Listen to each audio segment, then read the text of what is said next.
Hai Tribuners, kembali lagi di acara Cakep-Cakep Anak Muda di mana kita akan membahas kisah inspiratif seputar anak muda. Nah, masih bersama saya Tika dan saya Ispan. Tentunya kali ini kita sudah kedatangan founder dari ya. startup pendidikan yaitu Sumut Sumut.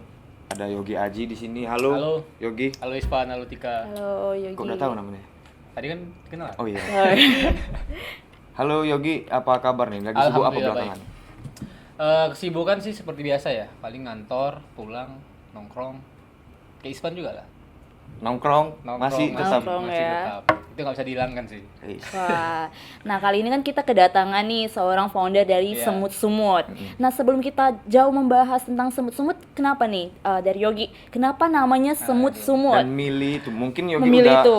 banyak kali dapat pertanyaan kayak gini. Wah, Udah sering. Ada hubungannya semut dengan sumut. Apa tuh hubungannya? Nah, tuh? jadi singkat ceritanya sebenarnya namanya ini kucetuskan sepersekian detik aja.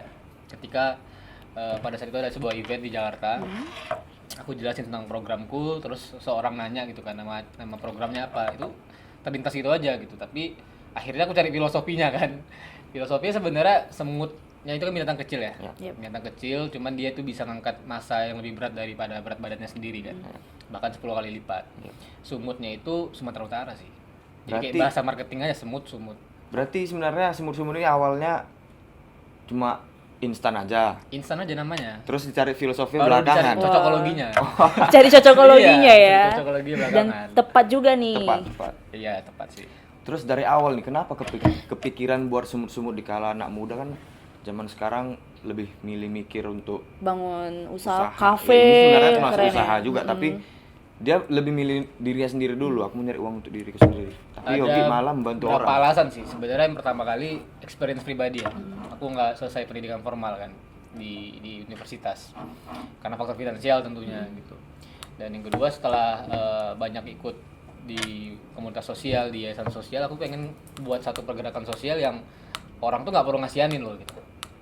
Jadi orang tuh tetap bisa melihat sebuah program sosial ini keren tanpa harus ngasihanin gitu. Nah, aku kayak pengen bring the social project into the next level sih. Jadi itulah alasannya kenapa ya. Sosial tanpa harus dikasihanin Iya, ya. tanpa harus dikasihanin.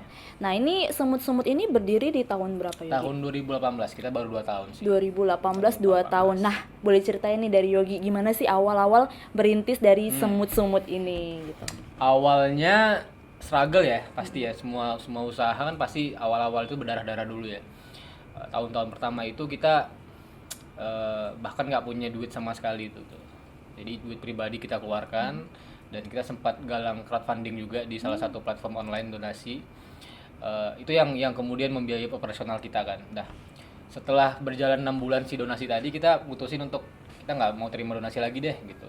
Kita mau fight di bisnisnya kita. Jadi kita sebenarnya secara pergerakan itu kita ini sebuah social enterprise lebih tepatnya, di mana kita punya unit bisnis. Nah, dari sebuah profit itu kita yang membiayai operasional sosialnya kita.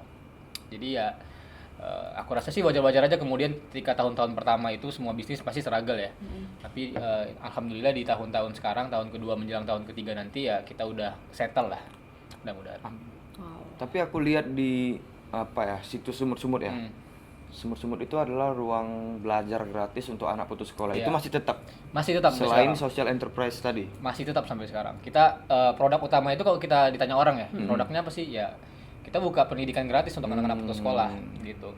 Nah, di lain itu ketika orang-orang kan pasti ngelihat sosial nih. Wah, aku mau bantulah gitu. Aku kasihan nih, miris nih atau Tapi nggak prihatin perlu nih. nyumbang atau apa. Aku Beli nggak- aja jasa iya, kami. nggak terima donasi kalian gitu. Kalau misalnya kalian mau bantu ya kita bisnis to bisnis aja gitu.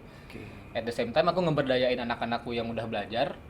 Mereka dapat duit, kita dapat duit, ya kalian nggak perlu kami nggak perlu di bawah kalian lah gitu. Kita tetap bisa satu level.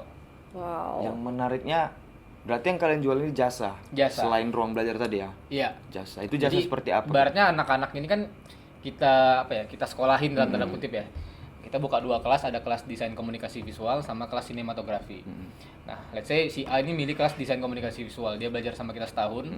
Nah, setelah dia tamat dari kita bisa ngoper mereka ke company Atau? ke startup di Jakarta atau anak-anak yang nggak punya identitas diri yang nggak lengkap. Contohnya nih di anak-anak murid kita banyak yang korban tsunami, Van.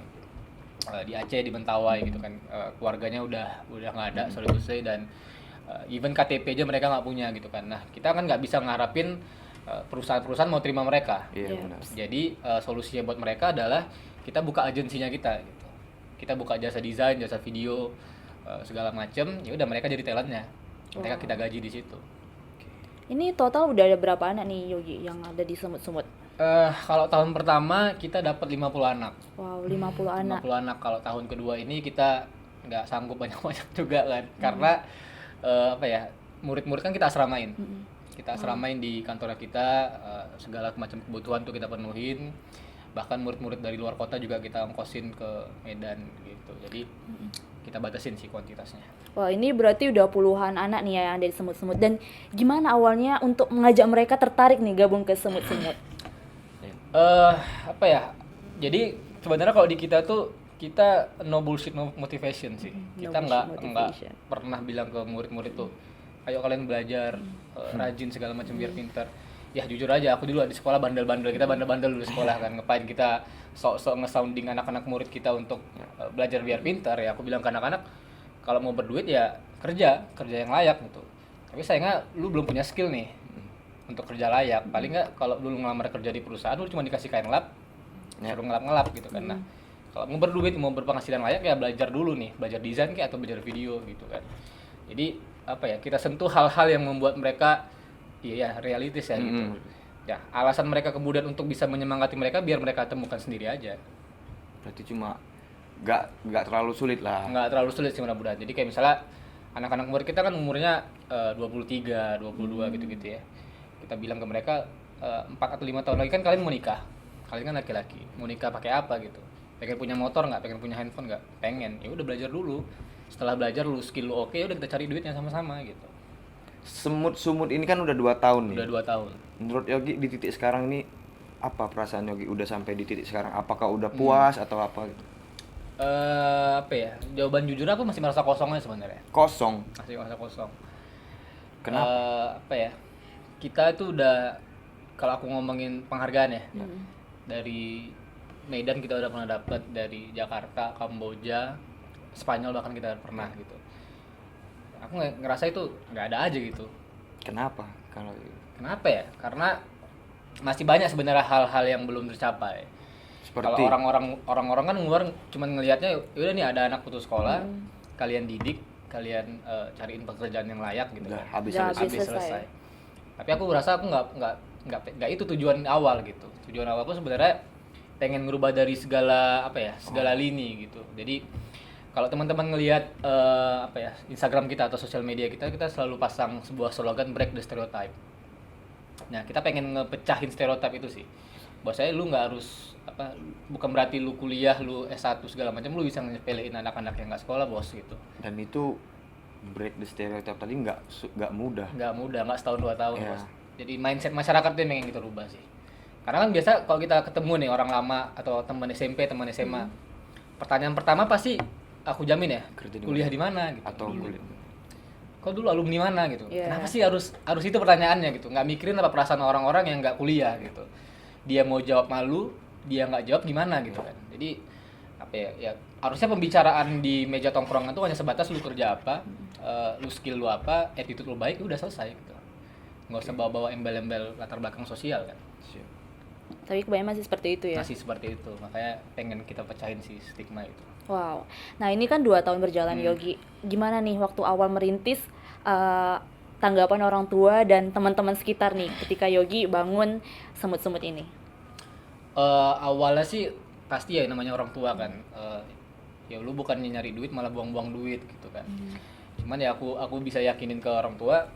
Nah, sebenarnya banyak pertanyaan Van seperti ini Van. Kayak misalnya Bang harus milih passion harus nyari kerja dulu nih gitu. Nah, kenapa sih dua-dua tuh menjadi sebuah pilihan yang terpisahkan sebenarnya gitu. Ya kita bisa aja cari duit dengan passionnya kita kan. Mau dari musik segala macam tuh bisa aja asal ya berani boleh tapi jangan bodoh juga gitu. Harus jelas strateginya seperti apa, Kapan mesti pemetaannya berani? seperti apa. Kapan mesti berani dan kapan tahu kalau itu kita bodoh itu kapan waktunya? Ya aku ketika aku ngedesain untuk ngerunning semut-semut, ya aku udah nyusun sebuah grand design ya. Kalau bahasanya kita grand design untuk setahun 2 tahun ke depan mau ngapain nih. Oke. Jadi ya pitching ke orang tuanya seperti itu gitu. Ngeyakinin orang tua seperti itu kan. Jangan sebatas "Pa, Ma, aku mau buat ini." Ya orang tua kalau nggak ada duitnya juga ya wajar ya. Iya. Pasti ngomel kan. Cuman kalau kita bisa ngejelasin strateginya seperti apa, proyeksinya ke depannya bakal seperti apa, itu aku rasa semua orang tua pasti support sih. Bagian tersulit dari membuat atau ngebangun suatu hal itu kan konsisten. Menurutku ya. Ya. Kayak mana Yogi bisa tetap konsisten sampai sekarang ini? Pasti kan struggle dulu tuh pasti parah kali pasti. Itu kayak mana supaya tetap konsisten? Kalau kita bicara dalam konteks dunia sosial ya Pan, komunitas sosial itu kenapa banyak orang yang akhirnya nggak konsisten? Bukan karena pribadinya yang nggak konsisten Pan. Oke. Bukan karena pribadinya yang labil, enggak. Tapi karena nggak ada duitnya. Karena nggak ada ininya. Kalau dia terpenuhin kebutuhannya, Ya. pasti dia akan ngejalanin 2, 3 tahun, 5 tahun, 10 tahun pasti jalanin. Nah pertanyaannya, banyak teman-teman di Medan ya, yang ngerunning komunitas sosial atau program sosial itu, mereka ngebuat dirinya tuh seperti lilin, menerangi orang tapi membakar diri. Nah itu yang kita di setiap kesempatan aku bilang ke teman-teman komunitas sosial, ya jangan kayak gitu. Kita boleh ngebantu orang, cuman bantu dulu diri kita gitu. Ketika kita udah settle nih gitu kan, ya udah kita mau bantu orang sebanyak apapun pasti bisa gitu. Nah pertanyaannya, teman-teman itu nggak punya strategi untuk bisa buat programnya sustain jangka panjang dengan model bisnis yang mereka punya gitu. Jadi hanya sekedar ya udah yang penting kita bantu orang 1 tahun atau berapa bulan lagi udah tenggelam itu program gitu. Jadi ujung-ujungnya orang luar nuduh mereka nggak konsisten kan. Tapi kalau ada duitnya, strategi jelas, aku rasa sih enjoy aja ngejalaninnya kan. Terus nih, Yogi ini kalau boleh tahu udah bicara di mana ya sih? Maksudnya udah menjadi pembicara lah, di mana aja gitu. Menginspirasi di mana aja nih? Mana ya? Paling jauh di narasumber ya? Paling jauh di Kamboja. Kamboja. Kemarin Spanyol itu gimana cerita? Nggak datang kita. Kenapa? Nggak penting aja bagiku sih. Kenapa nggak penting? Karena Dapat penghargaan dari Eropa. Ya, jadi pertanyaan kenapa Kamboja dihadirin, kenapa Spanyol nggak? Kamboja kemarin karena aku ngelihat ada korelasinya dengan semut-semut gitu. Gimana? Pada saat itu proyeksi programnya kita bakal jumpain beberapa tokoh-tokoh agama di Kamboja.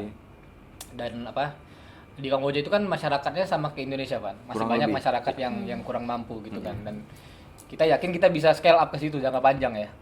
Cuman kalau Spanyol kita mau bantu anak putus sekolah mana gitu.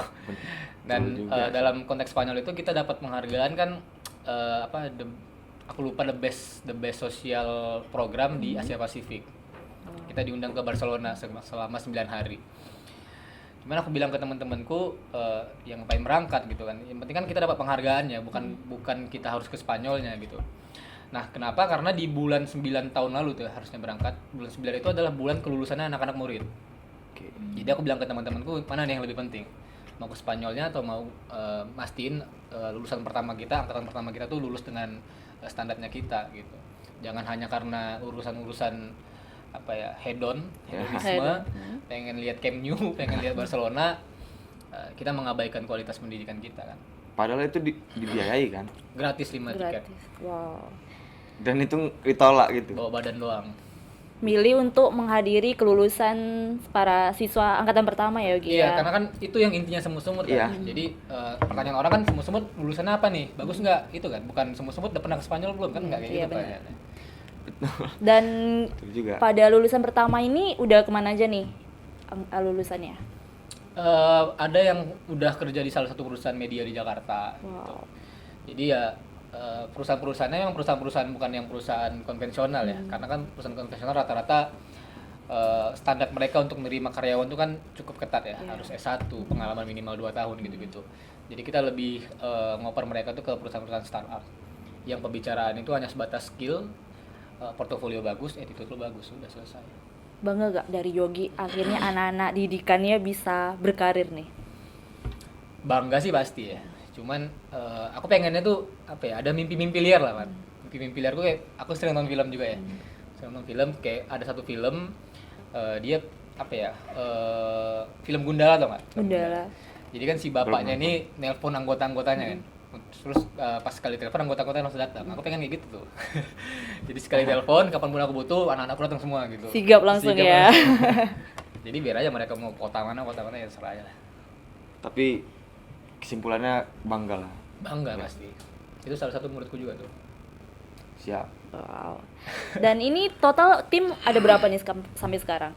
Kalau pengajar itu ada, kalau aku nggak salah ya, ada 7. 7. Kalau tim inti kita ya, tim yang ngantor tuh ada 6.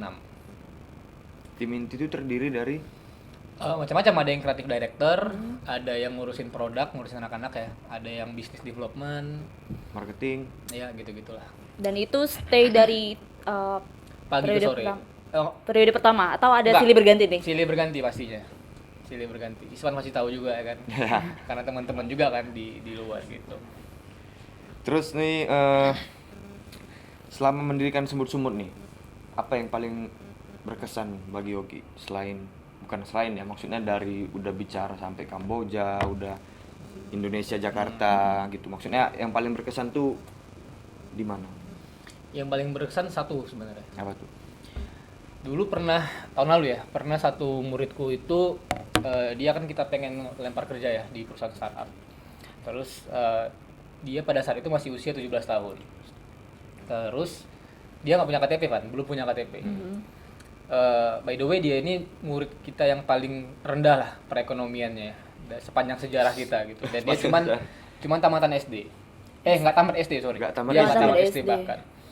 Suatu hari kita bilang ke dia kan, ya lu kalau mau kerja lengkapin KTP gitu. Ibunya ya di kampung ke Medan lah ngurus KTP gitu kan. Sampailah di kantor dinas pengurusan KTP, ditolak karena kakaknya nggak ada, Van. Oke. Kakaknya nggak ada, memang nggak mampu lah untuk ngurus kakak pun nggak Iya. mampu gitu. Kakaknya nggak ada dan pihak dinasnya minta ya udah minimal ijazah gitu. Si ibu ini bilang mana ada ijazah anakku, SD aja nggak tamat, nggak percaya orang dinas gitu. Nah bahkan di level itu pemerintah tuh nggak percaya banyak rakyatnya yang nggak tamat SD. Iya. Gitu. Nah mana ada bu di zaman sekarang nggak tamat SD gitu. Si ibu ini bilang kalau kalian nggak percaya tanya aja Yogi gitu. Ya siapa Yogi di dinas itu gitu. Ibu itu diusir, pulang lah gitu Ke kampung. ke kampung. Nah sebelum ibu itu pulang, ibu itu bilang kalau kalian nggak percaya anak mau tamat SD, coba buka semut-semut, katanya gitu. Nah ibu itu nelpon aku, diangkut nak tadi, ibu ditelepon sama kepala dinas. Bu, besok KTP-nya siap. Tadi saya udah cek semut-semut gitu. Nah itu aja sih hal kecil itu yang sebenarnya anjir, berarti apa yang udah aku buat nih ada impact-nya loh gitu. Aku nggak peduli mau Spanyol mau Kamboja segala macam, tapi hal-hal kecil itu yang aku notice sih.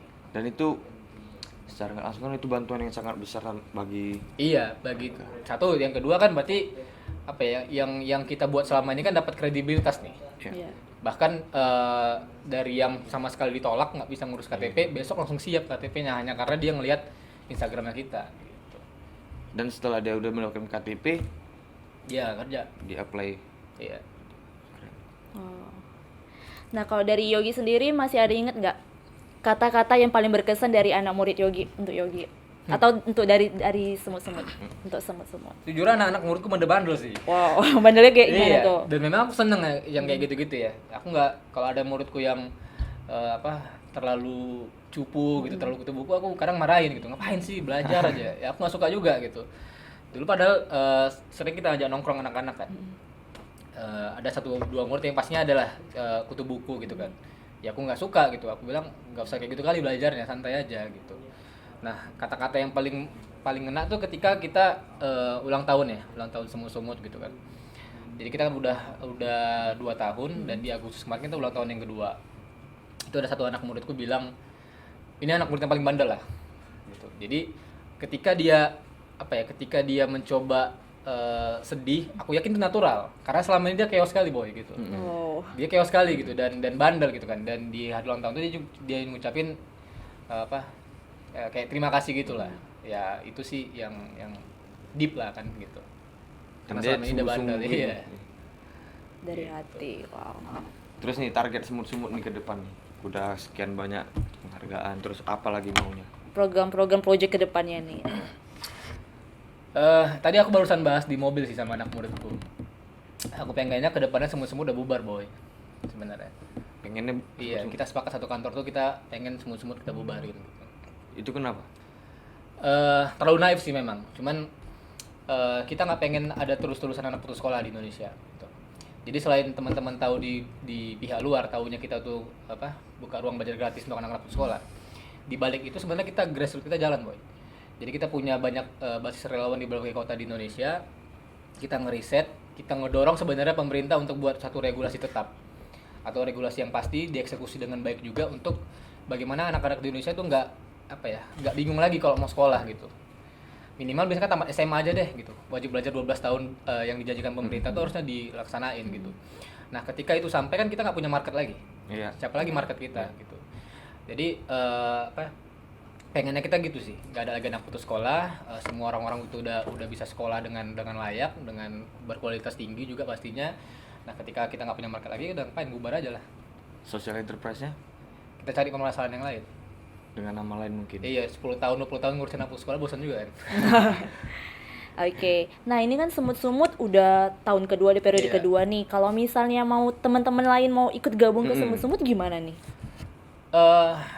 Atau ada jadwalnya? Batch-nya? Iya, ada batch-nya. Setiap tahun itu kita buka batch itu di Desember. Desember. Berarti Desember ini nanti Desember terbuka besok batch 3. gitu. Iya, batch 3. Bentar Itu lagi gimana ya. persyaratan untuk Persyaratan pertama pastinya dia harus putus sekolah. Oke. Pasti dia harus putus Ya. sekolah. Dan yang kedua dia harus dari keluarga dari yang tidak mampu lah. Kalau putus sekolah tapi mampu nggak dikasih lah. Nggak dikasih. Putus sekolah dan tidak mampu. Itu adalah dua syarat ya. Dan yang ketiga dia punya motivasi belajar yang kuat. Udah mau dia masa lalunya dia preman, mau masa lalunya dia pemakai narkoba segala macam ya kita punya sebenarnya murid-murid kayak gitu. Cuman ya kita nggak mau Nggak ini itu juga. yang jadi patokan. Nggak itu ini patokan. Itu bakal ada survei juga nggak? Langsung Bakal- ke rumahnya? Bakal ada survei, ada beberapa berkas yang kita minta, ada interview juga, ada tes-tesnya juga gitu. Itu berapa lama tuh proses tesnya sampai akhirnya dia dinobatkan? 1 bulan. 1 bulan. Jadi di Januari baru Kita start udah belajar. Januari ke Januarinya lagi tahun depan. itu baru masuk batch baru lagi gitu ya. Baru batch masuk lagi gitu. Terus nih untuk Yogi nih sebelum kita tutup tips atau saran untuk anak-anak muda di Medan lah, Tribuners. Aku selalu bilang ke teman-teman ya kalau misalnya aku sering dapat kesempatan untuk ngobrol, ya kita hari ini bolehlah kita kuliah di universitas gitu kan. Kita unggul dari segala jenis akses. Negara ini kan udah cukup besar ngeluarin budget untuk anak-anak mahasiswa gitu kan. Baik dari beasiswa, pertukaran pelajar, pekerjaan, segala macam lah. Itu pasti ada selalu syarat mahasiswa gitu kan atau S1. Iya benar. Ada jutaan teman-teman kalian yang seumuran yang anak putus sekolah. Mereka nggak punya kesempatan apapun gitu. Bahkan dilirik sama negara aja nggak gitu.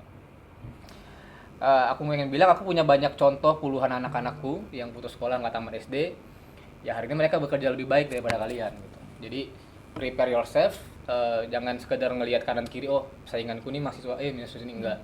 Saingan kalian tuh lebih banyak gitu karena di balik itu semua kami sedang mempersiapkan anak-anak putus sekolah untuk bisa bersaing dengan kalian gitu. Jadi ya sama-sama aja ngelangkah gitu, siap-siap. Wah. Itu dia. Jadi untuk episode kali ini bareng Yogi dari Semut-Sumut nih mungkin sampai situ aja. Tapi mungkin kalau Tribuners pengen tahu nih bisa kasih tau nggak sosial media atau website atau apa dari Semut-Sumut? Boleh ada di Instagram kita di @semutsumut, di websitenya juga semutsumut.org. Di situ kita bakal sering update sih. Wah, berarti yang bisa kita dapat nih bahwa pendidikan formal itu nggak menentukan kita untuk di masa depan ya Yogi. Yang penting Ya. punya skill. Jadi berarti kalau kita bilang tuh kalau kita sepakat semua tempat adalah sekolah, semua orang adalah guru, maka ijazah bukan pembuktian akhir, boy. Ya, Ijazah hanya bukti kalau kita pernah sekolah bukan saja. pernah berpendidikan kan. Bukan pundak pendidikan. Wah, luar biasa nih dari Yogi. Demikian untuk cakap-cakap anak muda kali ini. Kita akan berjumpa lagi di cakap-cakap anak muda episode selanjutnya tentunya dengan narasumber nggak kalah keren, nggak kalah motivasi dan Inovatif pastinya ya. inovatif. Ya udah, aku Isman pamit undur diri. Aku Tika. Aku Yogi. Sampai jumpa di episode berikutnya.